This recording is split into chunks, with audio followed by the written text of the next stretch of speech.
আমরা আমাদের সন্তানকে সবাই ভালোবাসি, কিন্তু আমরা আমাদের সন্তানকে ঠিক সেভাবেই বুঝতে পারি কি?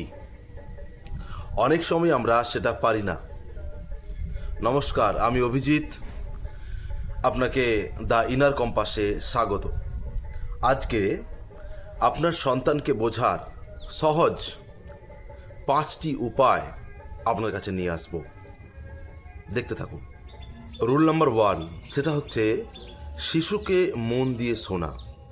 আমরা নিজেদের কর্মব্যস্ততার কারণে বা মনে করি যে শিশুরা কম বোঝে, আমরাই বেশি বুঝি, এই কারণে শিশুদের বলা কথার ঝটপট একটা উত্তর দিয়ে ফেলার চেষ্টা করি।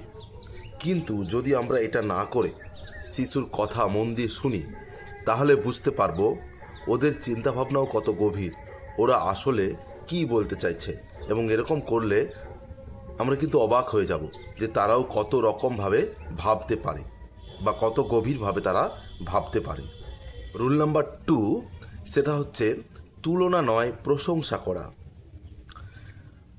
তোমার ক্লাসের ফার্স্ট বয় বা ফার্স্ট গার্ল এটা করেছে, তুমি কেন পারোনি? ও সেটা ভালো পারে, তুমি কেন অত ভালো পারো না?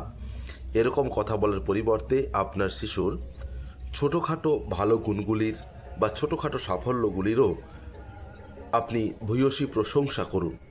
এই প্রশংসা তাকে আত্মসম্মান এবং আত্মবিশ্বাস দুটি ধরে রাখতে সাহায্য করবে।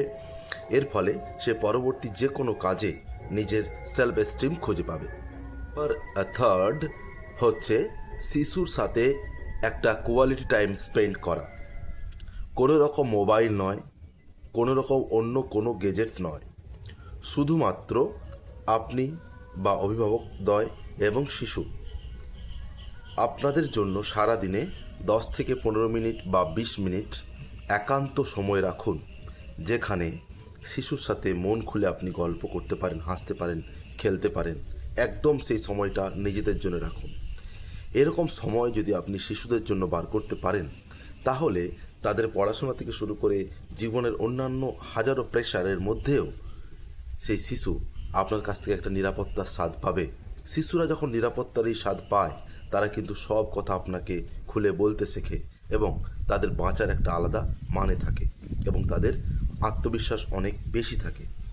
আর ফোর্থ হচ্ছে শিশুর আবেগকে চিনতে শেখানো। দেখবেন শিশু অনেক সময় অনেক রাগ করে, জেদ করে বা কাঁদে। এই কান্নার সময় বা জেদ করার সময় শিশুকে সরাসরি চুপ করানো বা থামিয়ে দেওয়া, দাবড়িয়ে দেওয়া এগুলো ঠিক না। বরং শিশুকে খুব ভালোভাবে বুঝিয়ে দেওয়া উচিত। শিশু যদি অনেক কাঁদছে, জেদ করছে বা রাগ করে আছে, তখন শিশুকে বোঝানো উচিত, দেখো তুমি কিন্তু এখন খুব রাগ করে আছো, তাই না? শিশুও কিন্তু আপনার এই নরমভাবে বলা কথা, আপনার বুঝিয়ে দেওয়া শিশু খুব ভালোভাবে নেয় এবং শিশুও তার মনের মধ্যেকার আবেগগুলিকে চিনতে শেখে, কোনটা রাগ, কোনটা ক্রোধ, কোনটা অভিমান, এবং তারা বুঝতে শেখে যে এই রাগ, ক্রোধ বা জিদ এর বশে কোনো ভুল কাজ করা উচিত নয়।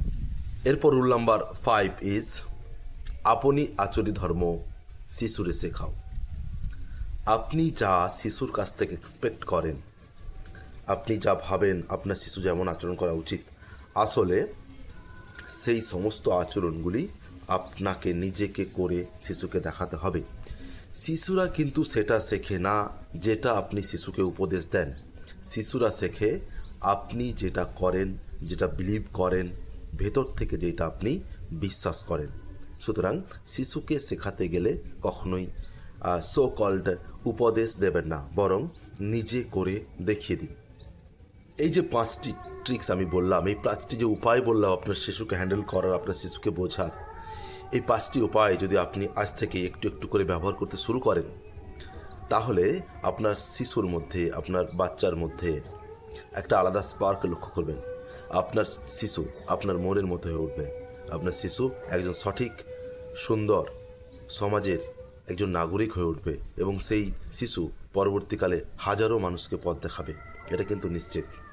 তো আরও এরকম নানান গুরুত্বপূর্ণ parenting tips, student counselling tips পাওয়ার জন্য কিন্তু ফলো করে রাখতে হবে, সাবস্ক্রাইব করে রাখতে হবে আপনারই দ্য ইনার কম্পাস।